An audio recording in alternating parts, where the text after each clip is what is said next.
Now the story begins. The ocean took my voice, but it couldn't take the memory of the family who threw me overboard to save their own reputation. 15 years of salt and silence had turned Elara into a ghost, a pale shadow haunting the jagged rocks of the Salt-Spires. She moved like a phantom, her feet calloused and scarred by the volcanic stone that bit at her heels. Every morning was a battle for a breath that didn't rattle, and every night was a prayer that the moon wouldn't find her. Her former pack, the sunken crag, had called her shifting ability a curse, a broken thing that made her less than a wolf. Because of that, they had tried to drown the mistake before the Great Pack massacre could claim her. No matter how hard she tried, she couldn't scrub the scent of blood and wet fur from her dreams. She was a scavenger now, living on raw fish and the bitter berries that grew in the crevices of the cliffs. In fact, her life was a rhythmic cycle of hiding and hunting, a silent existence where the only voice she heard was the roar of the waves. She believed she was a monster. Deep down, she knew the truth was worse. She was a witness to secrets that would burn the werewolf kingdoms to ash. As the silence stretched, Elara crouched atop a pillar of basalt, her eyes scanning the horizon for any sign of mainland ships. The air tasted like an approaching storm, thick and heavy with the promise of lightning. Her wolf stirred, a restless silver presence that scratched at the inside of her ribs. She was lonely, but she was safe. Safe meant being a ghost. Safe meant never shifting into the creature the council feared. Without warning, the wind shifted, carrying a scent that made her heart hammer against her ribs like a trapped bird. It wasn't the smell of brine or decay. Instead, it was something powerful, ozone, charcoal, and the musk of a predator so dominant that the very air seemed to bow before it. Moments later, the sky darkened and the first crack of thunder split the heavens. Elara didn't move. She couldn't. Her body moved on instinct as she peered over the edge of the cliff, her breath catching in her throat. Below, in the churning, violent surf, a ship was breaking apart. It wasn't a scavenger's boat or merchant vessel. Rather, it was a royal galleon, its black sails torn like the wings of a fallen bird. Before she could move, a massive shape was thrown against the rocks by a rogue wave. It was a man, or perhaps a god of the storm, clinging to a piece of wreckage with a grip that defied death. Even from the height of the cliffs, she felt the weight of his presence. What's worse, she felt a pull in her blood, a burning heat that ignored the freezing rain. The space between them burned, even with the distance of the cliffs separating them. Elara knew she should run. She should retreat into the deep caves and wait for the sea to finish what the storm started. Yet, as the man's hand slipped from the wood, her soul answered a call she didn't know she had been waiting for. She scrambled down the rocks, her fingers bleeding as she clawed her way toward the surf. By the time she reached the shoreline, the man was face down in the shallows. The water around him was stained with a dark, regal crimson. She grabbed his tunic, straining against the weight of his massive frame. He was solid muscle, a king built for war, and his scent was an intoxicating fire that filled her lungs. As her wolf stirred, she realized she was no longer alone on her island.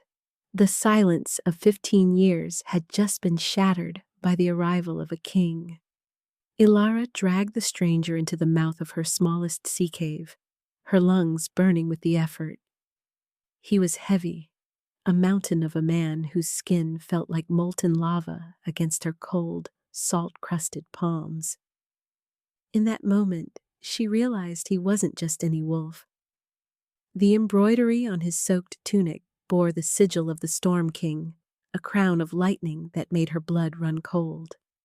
Because of that, she knew that bringing him here was a death sentence, yet she couldn't let go. She watched his chest heave, the rhythm ragged and shallow. She reached out, her fingers hovering over the jagged wound in his side where the reef had bitten deep.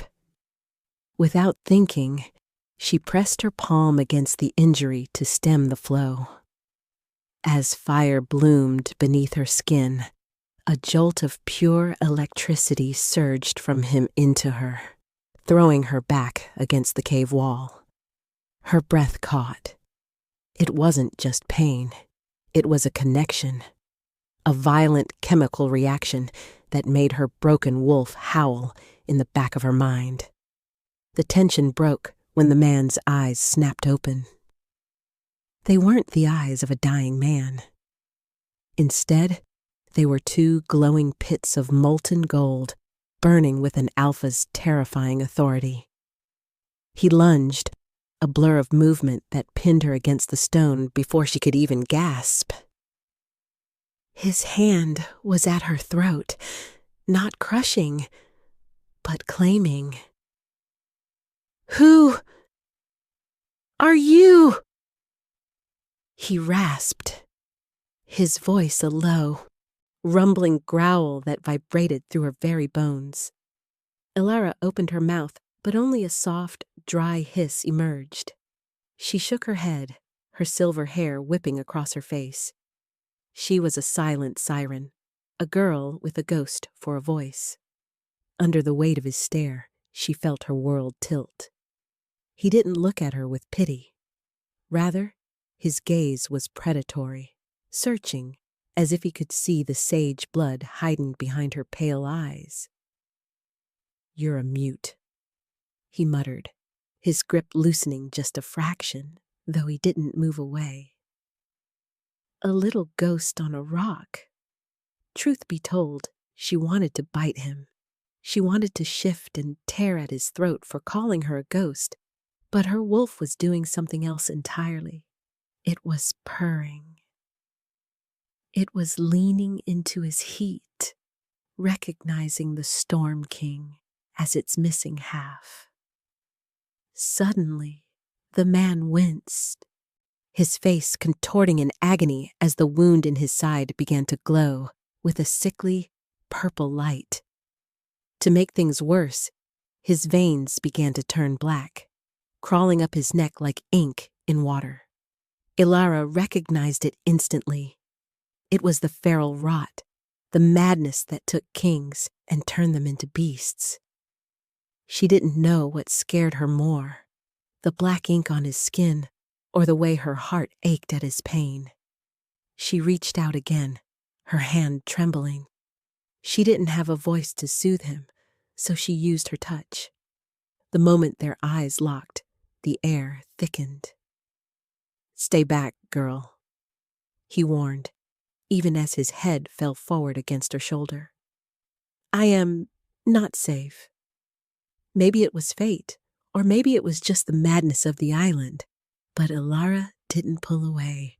Instead, she wrapped her arms around him, pulling the dying king into the shelter of her body. She was a scavenger, and he was a king. But in the dark of the cave, they were just two monsters waiting for the moon. Come morning, the storm had retreated, leaving behind a sky the color of a fresh bruise. Elara sat at the mouth of the cave, her eyes fixed on the horizon where the council's ships would eventually appear. Behind her, the king slept, his breathing finally steadying after a night of fevered murmurs. She had spent the hours cleaning his wounds with moss and seawater. Her hands never leaving his skin because the soul burn was the only thing keeping his heart beating. As fire bloomed beneath her skin, she looked down at her palms. They were glowing with a faint, iridescent light. It was the mark of a sage, a power she had been told was a deformity. Not only that, but it was growing. The more she touched him, the more her broken wolf felt whole. What followed was a moment of pure, unadulterated terror. A horn blasted from the water, a low, mournful sound that she remembered from the night of the massacre. The High Moon Council was here. They weren't looking for a shipwreck. They were hunting a king. She scrambled to her feet, her instincts surging. She had to hide him. If they found Thorin, they would execute him for his madness, and they would burn her for the secrets in her blood. She turned to the sleeping man, shaking his shoulder with frantic energy. "Thorin, wake up!" She screamed in her mind, her thoughts projecting with such force that the king bolted upright, his claws unsheathing instinctively. He looked at her, his eyes clearing of the fever. "I heard you," he whispered, his voice full of a warm, wondering shock. "In my head. I heard your soul." Before either could speak, the scent of the shadow stalkers hit the cave. It was the smell of dead leaves and cold iron. The council's assassins were already on the island. Elara felt it, etched in fire, the realization that her life as a ghost was over. She couldn't hide anymore. "They are coming," Thorin said, standing up with a grimace of pain. He looked at her, his expression a mix of kingly command and desperate need. "If you stay, you die. If you come with me, we both might die." Something inside her shifted. The girl who had spent 15 years running died in that moment. What's more, the monster she was told she was finally stood up. She reached out and took his hand, her fingers locking with his. Between them, something cracked. The last of the barriers she had built around her heart. She didn't need a voice to tell him her answer. She squeezed his hand and pointed toward the hidden path through the Salt-Spires. "We fight," his mind echoed hers. They stepped out of the cave together, a silent girl and a broken king, ready to face the world that had tried to drown them both. The wind carried his name, and for the first time in her life, Elara let her wolf press forward, leading the way into the darkness. The scent of salt and ancient basalt was replaced by the stinging, metallic bite of cold iron as the High Moon Council's assassins scaled the cliffs. Elara didn't need words to tell Thorin that their sanctuary was compromised. Her body was already a coiled spring of silver-white fury. Because of that, the air in the cave crackled with an intensity that made the stone walls sweat. They were no longer a scavenger and a survivor. Rather, they were a primal sage and a storm king, bound by a soul burn that was rapidly turning into a forest fire. Without thinking, Elara pushed Thorin toward the narrow chimney at the back of the cave. She knew every crevice of this rock, and more importantly, she knew where the shadows were deep enough to hide a king. Moments later, the first shadow stalker breached the entrance. He was a massive, scarred brute with eyes the color of curdled milk, his snout twitching as he tasted the ozone of Thorin's presence. What's worse, he held a jagged shard of obsidian, a weapon meant to sever the spirit from the flesh. Her body moved on instinct, her human form blurring into the lithe, ghost-like shape of her wolf. She didn't howl, for the sea had stolen that right, but the silent snarl that rippled across her muzzle was more terrifying than any sound. As fire bloomed beneath her skin, she lunged. She didn't use a blade. She used the raw, unyielding strength of her jaw, catching the assassin's throat before he could call to his pack. Still, the shadow stalker was fast.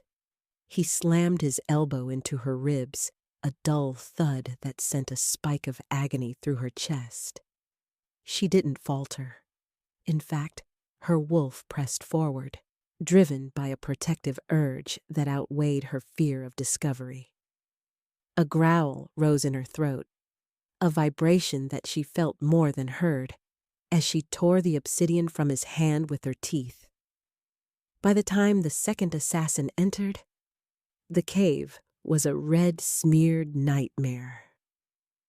Thorin had emerged from the chimney, his eyes glowing with the lethal gold of a king who had reclaimed his throne. He didn't shift. He didn't need to. He simply raised a hand, and a pulse of alpha pressure hit the room like a physical blow, dropping the new intruder to his knees. "Elara!" His voice echoed in her mind, a deep, resonant rumble that acted like an anchor for her spirit. "We have to move. Now." The moment their eyes locked, the air thickened. She saw the black veins of the feral rot retreating, pushed back by the sheer force of their shared connection. Yet, she knew it was only a temporary reprieve. As the silence roared, she shifted back to her human form, her silver hair clinging to her blood-splattered skin. She grabbed the satchel of dried fish and medicinal moss, her only earthly possessions. Instead of running toward the shore, she pointed upward. What followed was a desperate scramble up the jagged spires, their fingers clawing at the freezing stone. The wind whipped her hair like a white flag of war, but her eyes remained fixed on the summit. Above them, the moon was a sliver of ice, watching their escape with cold indifference. They reached the summit of the Salt-Spires, just as the sun began to bleed across the horizon.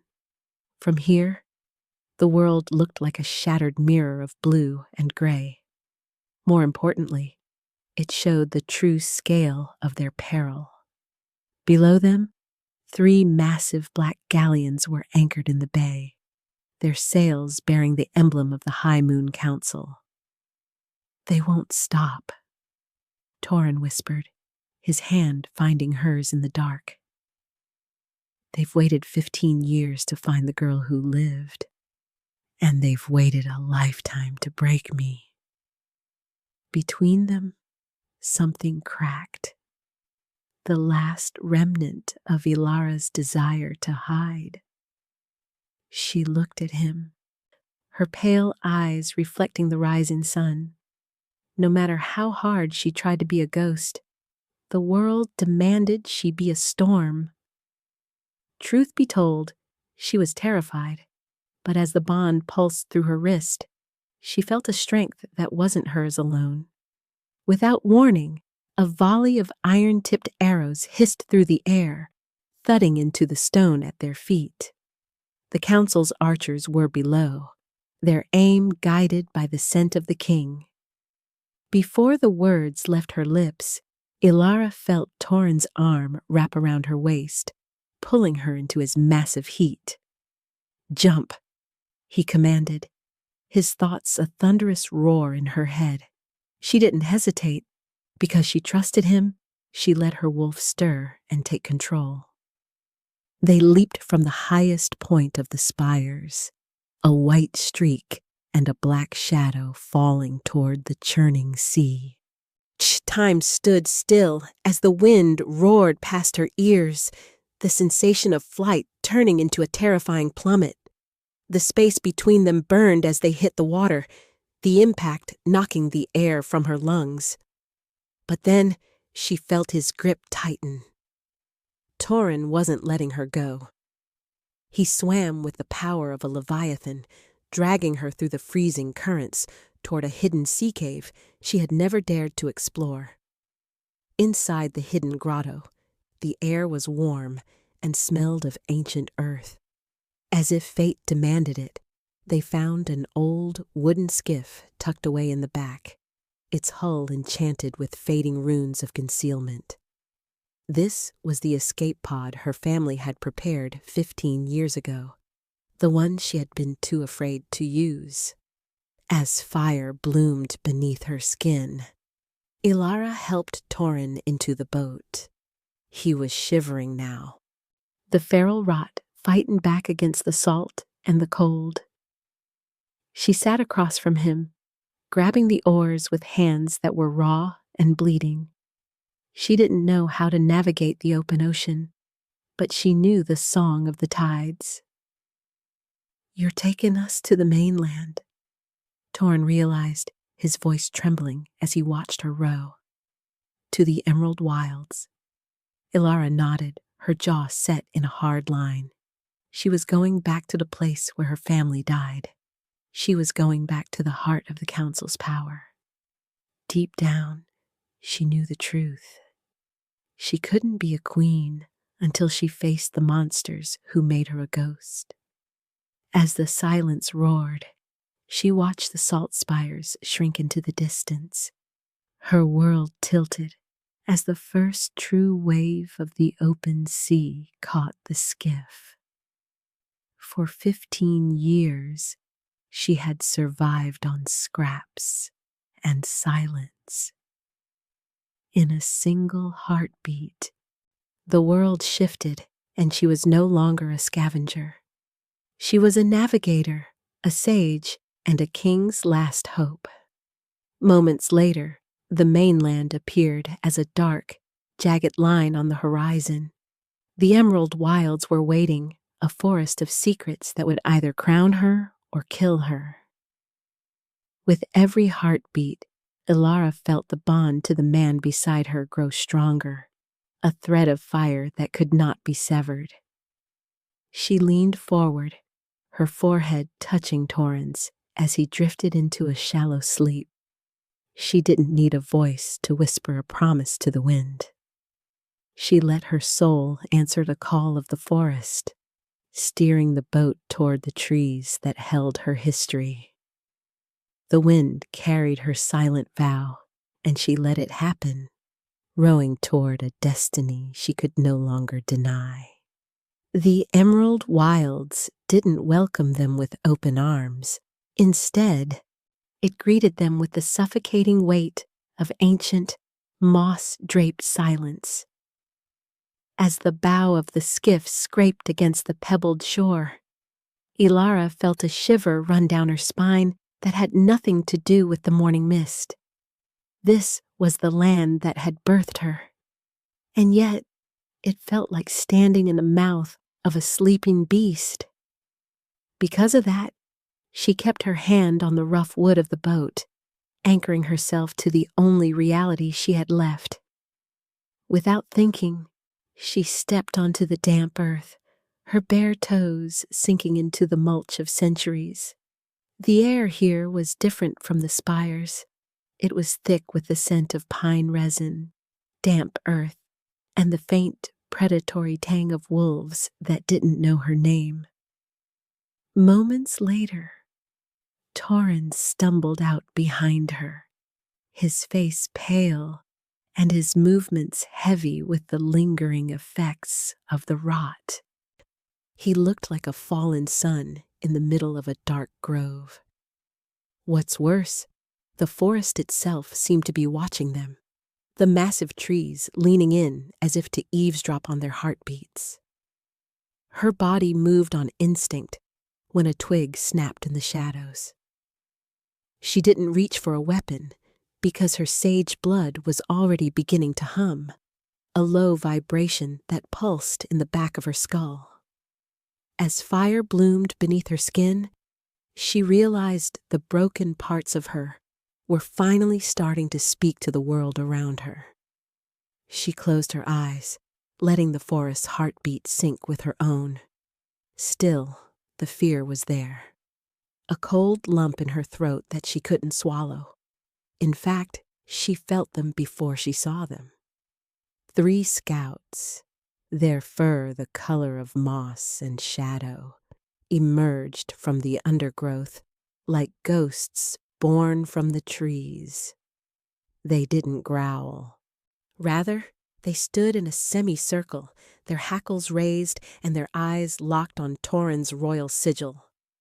The tension broke when the lead scout, a grizzled wolf with a notched ear, shifted back into a man with skin like weathered bark. "This is forbidden ground," the man rasped, his eyes narrowing as they landed on Elara. "And you carry the scent of the sea and the dead." Thorin tried to step forward, his alpha pulse flickering like a dying candle, but he was too weak. Eventually, he leaned his weight against a cedar tree, his breathing labored. Elara knew she had to act. No matter how hard she tried to remain invisible, her king was fading, and these wolves were the only ones who knew the paths through the emerald wilds. As the silence stretched, Elara didn't try to use her voice. Instead, she stepped in front of Thorin, her silver hair shimmering like moonlight against the green gloom. She reached out with her mind, tapping into the primal sage resonance that Thorin had awakened within her. She didn't send words. Instead, she sent the feeling of a blooming flower, the warmth of a sun-warmed rock, and the desperate, honest truth of their plight. The moment their eyes locked, the lead scout flinched. He didn't hear a sound, yet his head tilted as if a song had just begun to play in his mind. For the first time, Elara saw the small success of her power. She wasn't a monster. She was a bridge. Because of that, the scout's aggressive stance softened, his eyes widening in recognition of a lineage he had only heard of in legends. "A sage?" he whispered, his voice trembling with a mix of awe and terror. The lineages were ended. The council ensured it. Truth be told, the mention of the council made Elara's blood run cold.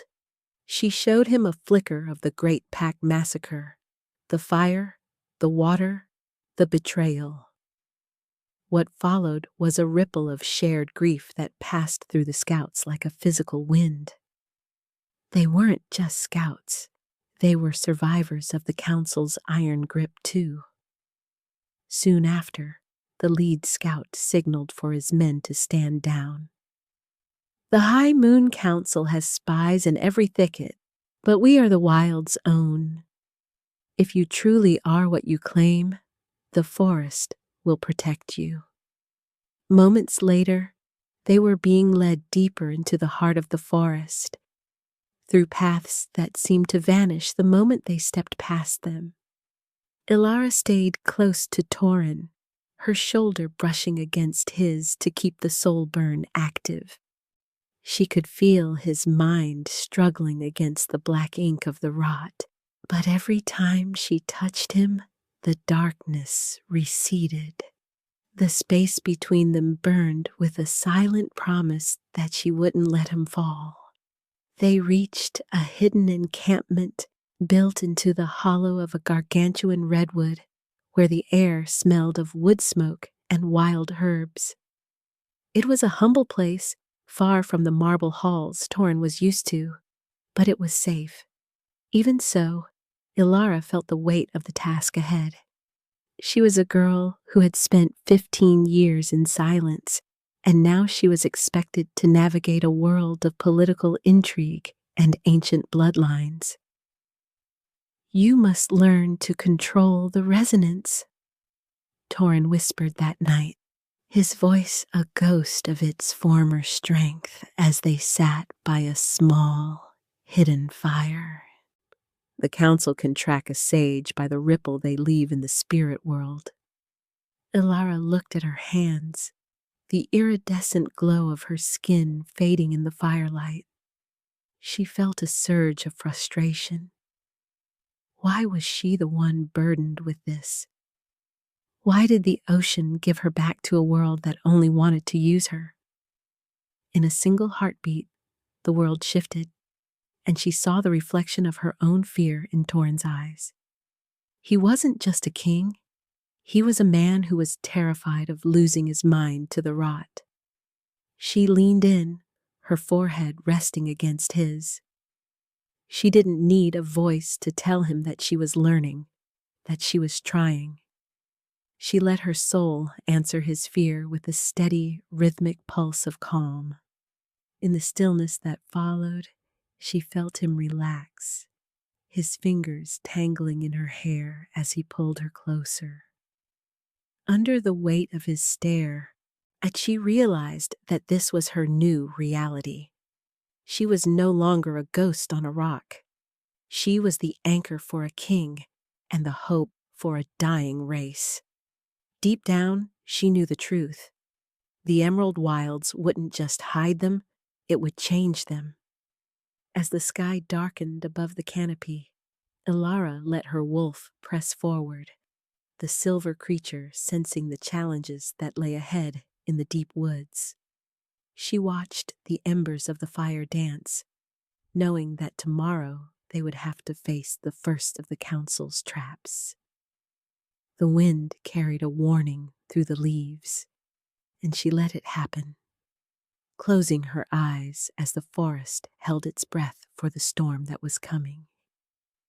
The shadows of the Emerald Wilds grew long and jagged, stretching across the forest floor like the grasping fingers of the High Moon Council. Elara felt the change in the air before she heard a single footstep. The forest was no longer holding its breath. It was screaming in a frequency only she could hear. Because of that, she woke before dawn, her skin humming with a frantic, iridescent light that pulsed in time with her racing heart.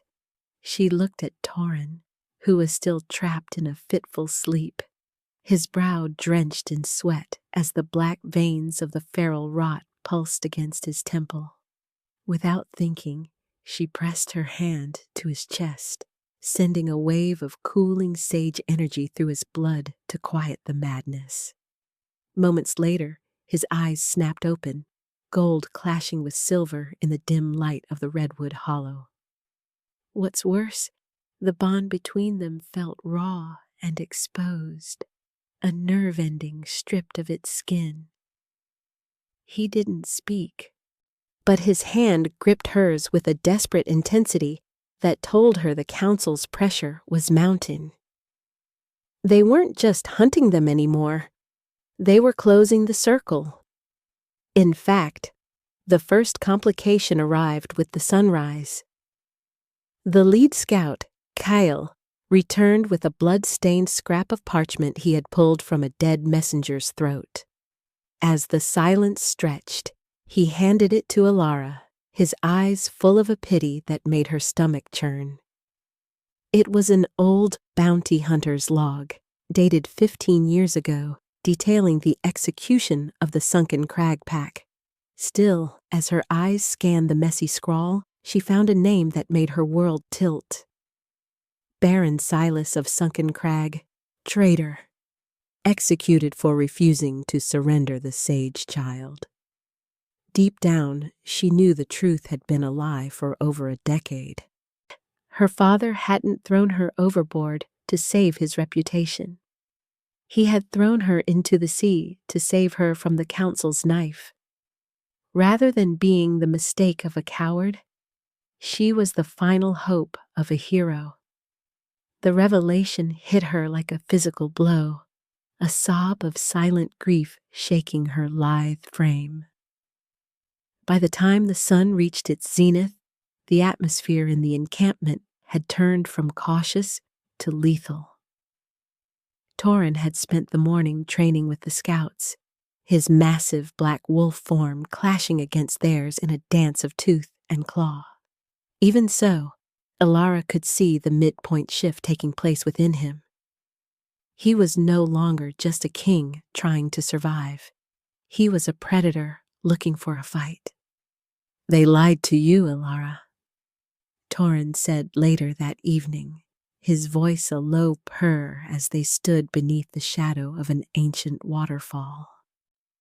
"They made you a ghost so you wouldn't realize you were a queen." The space between them burned as he stepped into her personal space, the spray from the waterfall slicking his skin. He reached out, his thumb tracing the line of her jaw with a tenderness that made her breath catch. In that moment, the power struggle between them shifted from a battle of wills to a surrender of hearts. She leaned into his touch, her eyes closing as she projected the memory of her father's face into his mind. What followed was a moment of searing intimacy. Thorin pulled her flush against his chest, his heat soaking through her damp tunic, until she couldn't tell where her skin ended and his began.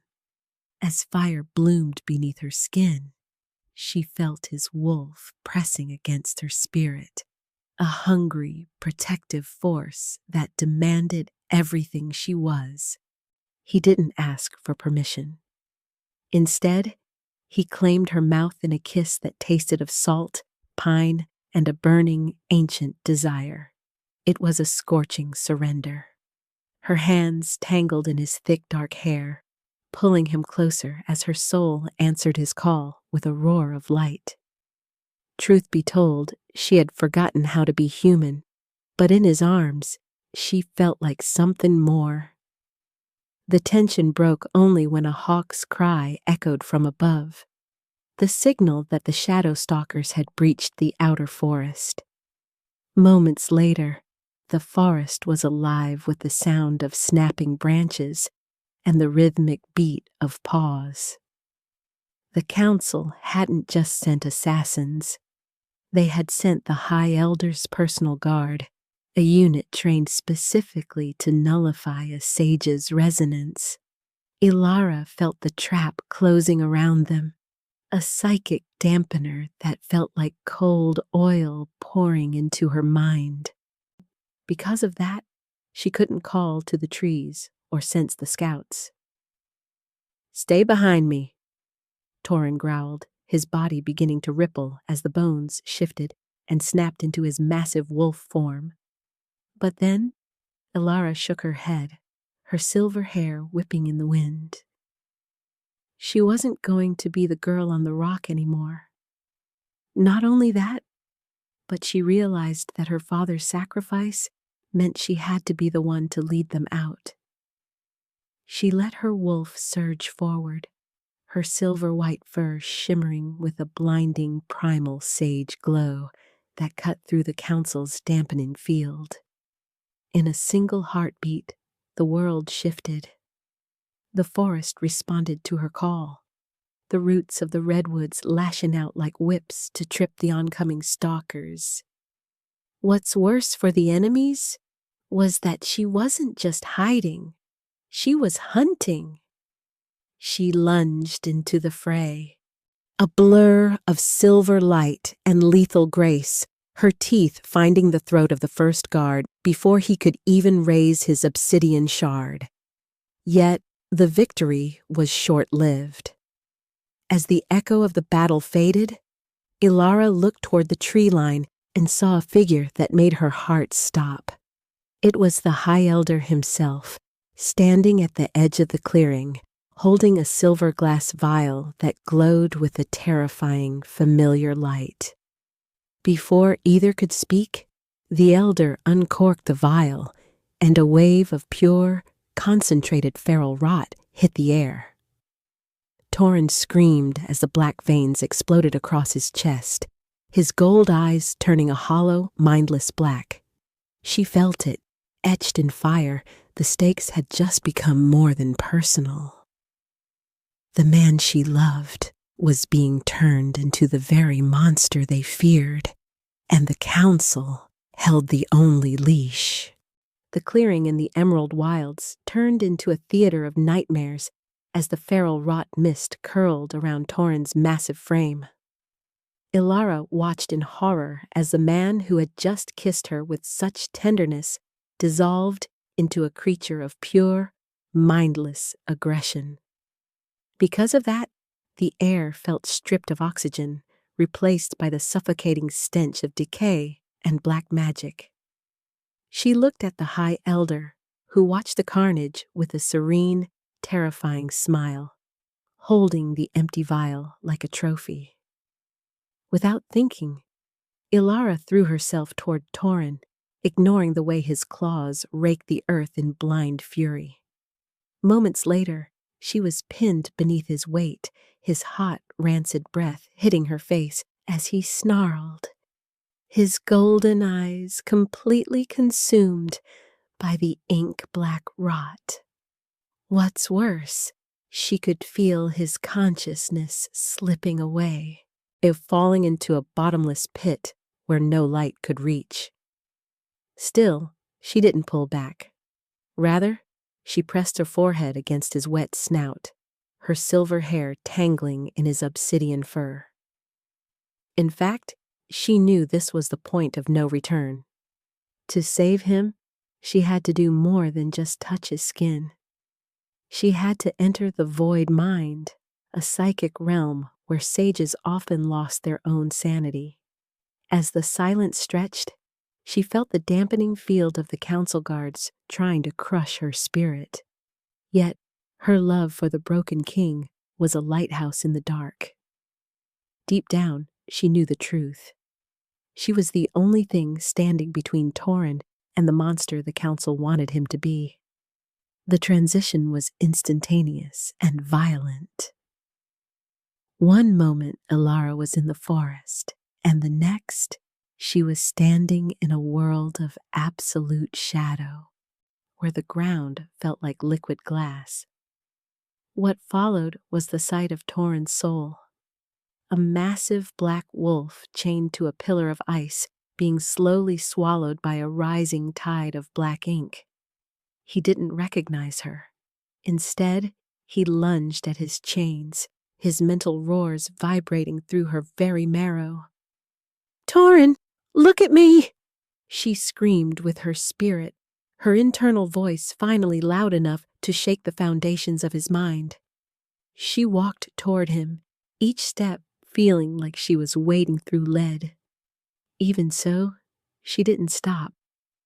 Because she was a primal sage, her light began to bleed into the shadows, a silver radiance that forced the ink to recede.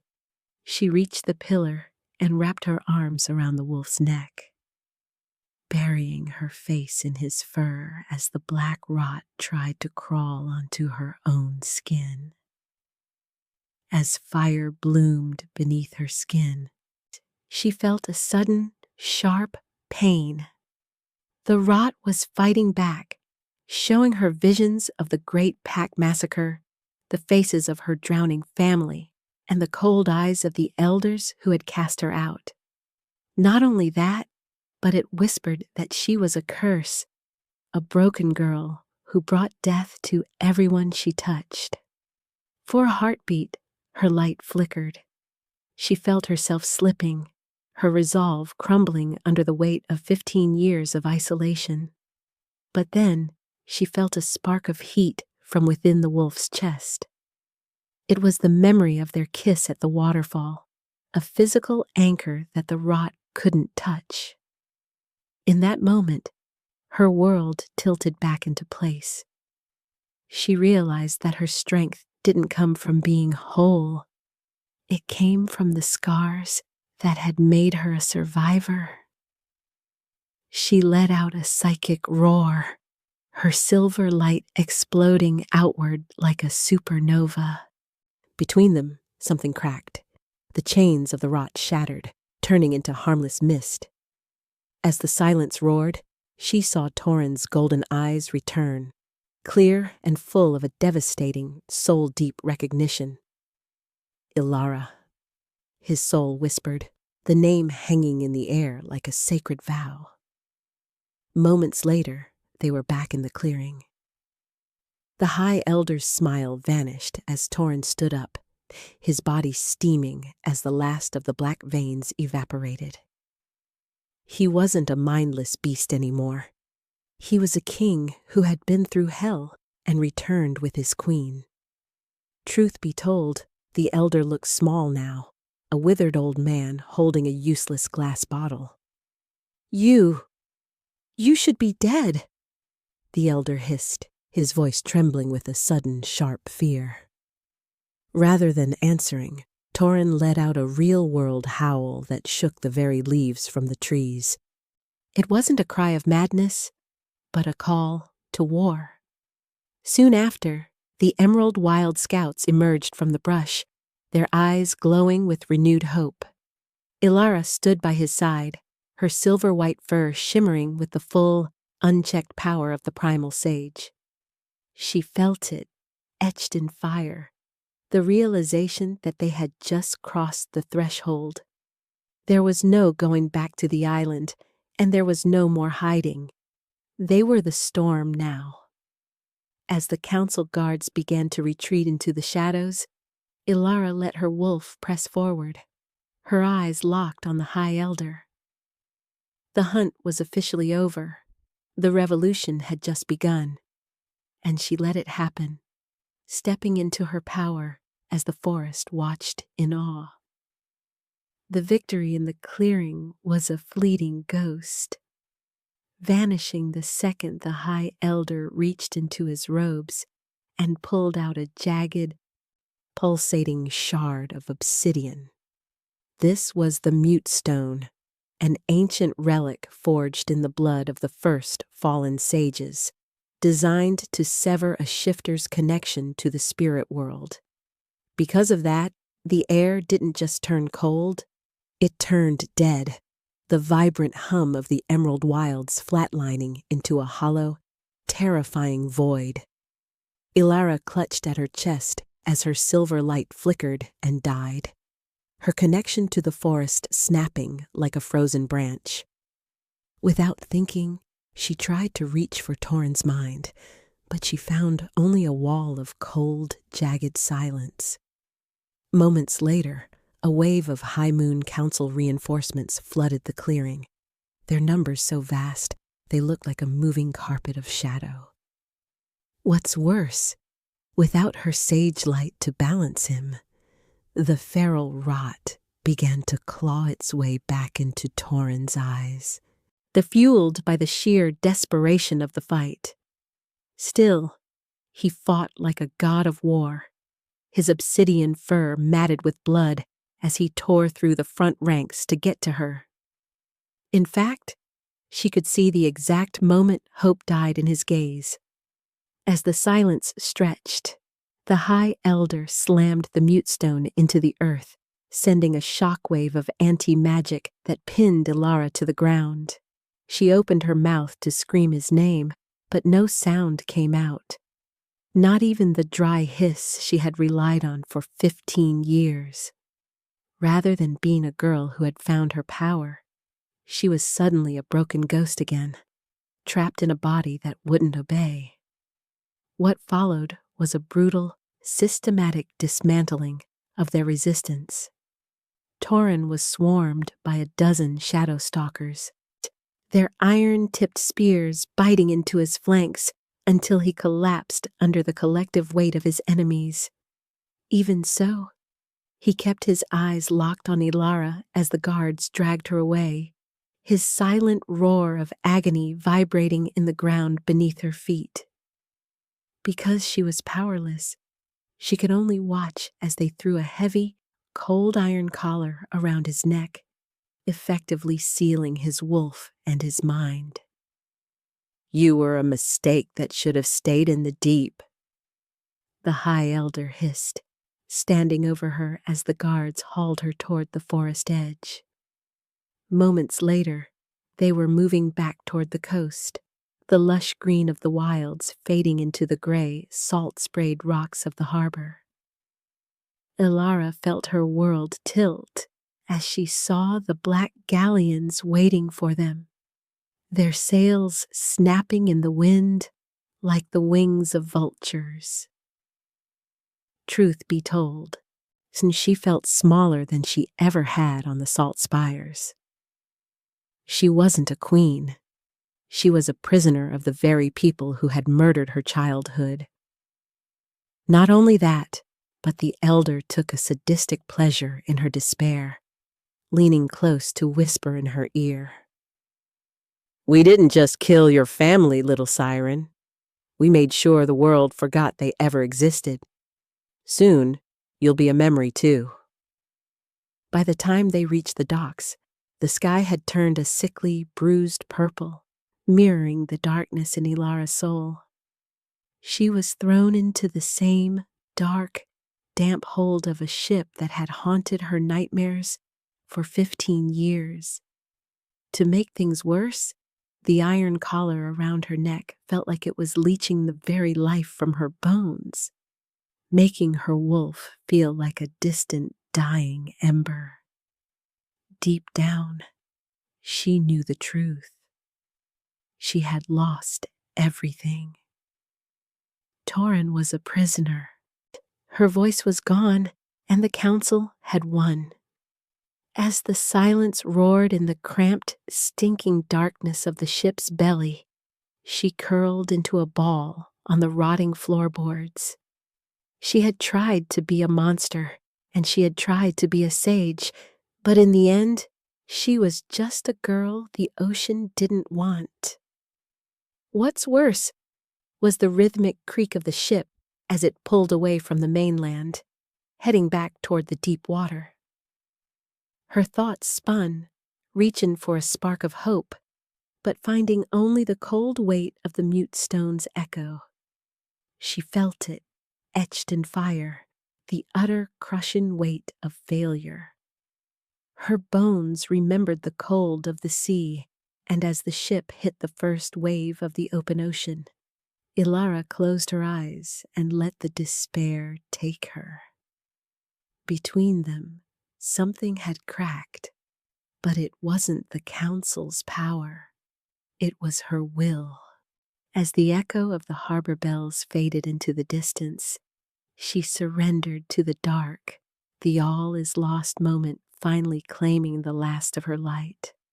The wind carried the scent of the deep, and she let it happen, a silent ghost once again, waiting for the end of the world. The darkness of the ship's hold was a living thing, cold and suffocating, but it couldn't kill the memory of the fire Thorin had sparked in her soul.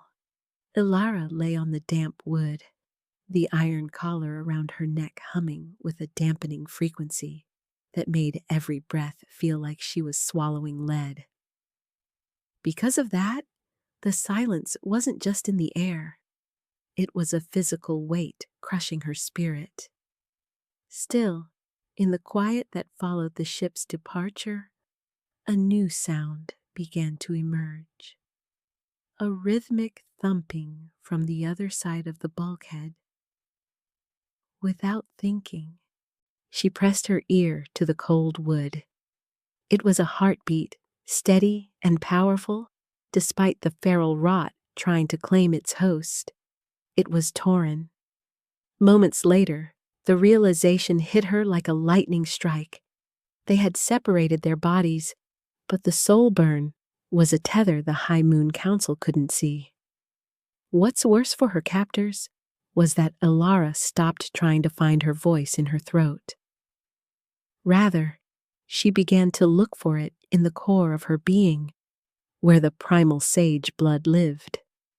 In fact, she realized that the mute stone only worked on the surface.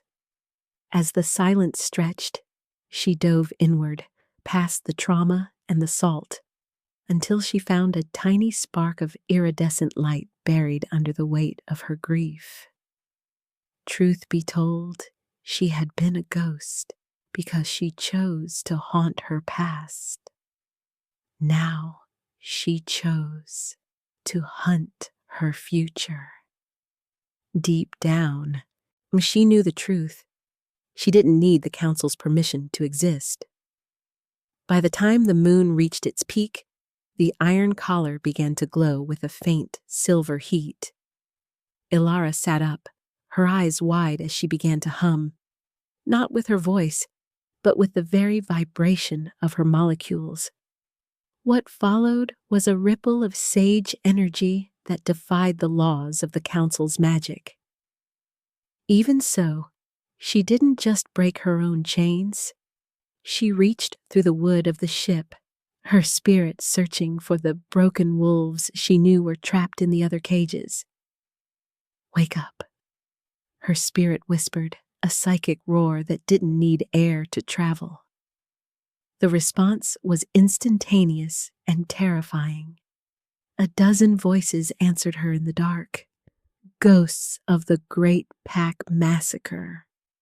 Survivors who had been kept as experiments. Not only that, but she felt Thorin's mind snap into focus on the other side of the wall. The feral rot recedes as her light floods his senses, acting as a mental shield against the council's darkness.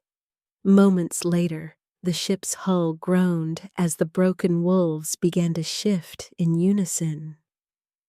To make things worse for the guards on deck, the ocean itself seemed to answer Elara's call. She wasn't a silent siren who lured men to their deaths. She was a sage who commanded the very elements that had once tried to drown her. Because she was finally whole, the iron collar shattered, falling to the floorboards in pieces of cold, useless metal. What's worse for the High Elder was the sudden silence that fell over the ship as they approached the harbor of the capital. He stood on the deck, expecting a broken girl and a mindless beast. But what he found was a revolution in the making. As the silence roared, Elara kicked open the hatch of the hold, stepping into the moonlight with her silver hair glowing like a halo of frost. In a single heartbeat, the world shifted. Thorin burst from his own prison, his obsidian wolf form massive and regal as he stood by her side. They were no longer the hunted. Rather, they were the hunters. The space between them burned with a lethal, unified purpose that made the council guards drop their obsidian shards in terror. "The sage is free!" a guard screamed, but the wind carried his words away. Before the words left her lips, Elara let out a mental shockwave that sent the guards tumbling into the sea. She didn't need to fight with her hands. The very atmosphere of the ship was her weapon. Still, she knew the real battle was waiting at the coronation dais. As fire bloomed beneath her skin, she looked at Thorin, their souls locked in a silent vow. Between them, something had changed. It wasn't just a bond anymore. It was a destiny. As the ship's bow slammed into the capital docks, Elara let her wolf press forward, her eyes fixed on the High Elder's palace. She had spent 15 years as a ghost, but tonight she would be a queen. The wind carried her silent war cry, and she let it happen, leading her army of ghosts into the heart of the kingdom. The capital was a monolith of bone-white stone and cold shadows, but the revolution Elara brought was a living, breathing fire. As she stepped off the galleon, the broken wolves followed her, a phalanx of silver and gray that didn't need a single command. Because of that, the air in the harbor didn't just vibrate, it hummed with the frequency of a coming storm. She looked toward the high palace, where the coronation was already beginning, and she felt the soul burn in her chest ignite with a lethal, sovereign clarity. Without thinking, she shifted into her white wolf form, her fur shimmering like 1,000 crushed diamonds under the moonlight. Moments later, Thorin was beside her, his massive obsidian frame a contrast of pure power. What's worse for the High Moon Council was that the people of the capital were watching from their windows, their eyes wide as they saw the ghost of the sunken crag return at the head of a king's army. In fact, the fear that had kept them subservient for decades was being replaced by a frantic, whispered hope. Her body moved on instinct as they breached the palace gates. She didn't use her claws to tear through the guards. Rather, she used her sage resonance to push them aside, a wave of psychic pressure that felt like the weight of the ocean. As the silence stretched, the great hall loomed before them, its doors reinforced with cold iron and elder runes. Still, Elara didn't hesitate. She focused all the grief, the silence, and the strength of the Salt-Spires into a single point in her mind. What followed was a moment of absolute destruction. The palace doors didn't just open, they shattered, the stone archway cracking under the force of her mental roar. Elara stepped into the great hall, shifting back into her human form as she walked down the long, velvet carpet. Even so, her voice remained in her soul, projecting into the minds of every alpha, elder, and citizen present. The lineages did not end! Her spirit boomed, a voice of silver and lightning that shook the chandeliers. The council just became too cowardly to face the truth. The High Elder stood in the coronation dais, the crown of the Storm King trembling in his withered hands. Truth be told, he looked like a panicked animal trapped in a corner. He tried to raise the mute stone again, but Elara was faster. She didn't lunge. Instead, she reached out with her sage power and pulled the memories of the Great Pack massacre from his mind, projecting them onto the very walls of the hall for all to see. Moments later, the room was filled with the sights and sounds of the council's crimes. The fire, the drowning children, and the Baron Silas's final, heroic stand. To make things worse for the elder, the truth acted like a poison to his authority. Because the people now saw the monster for who he truly was, his power evaporated like mist in the sun.